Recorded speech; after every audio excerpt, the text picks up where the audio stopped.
as your heart, O Lord.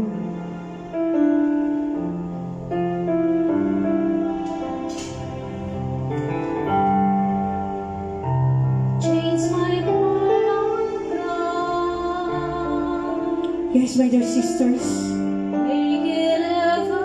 fully open your heart to God right now.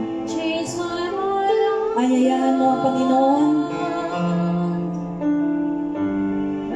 na liwanagan ang parte ng buhay mo na hanggang ngayon sa tagal na panahon hindi mo binubuksan sa Kanya.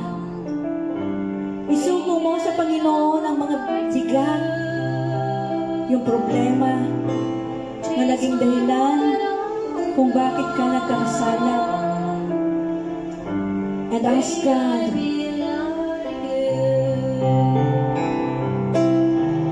to change your heart like God's heart.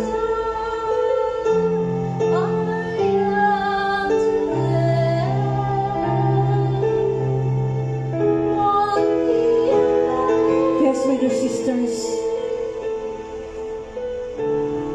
kayang i-remove ni Lord ang puso ng bawat isa sa atin.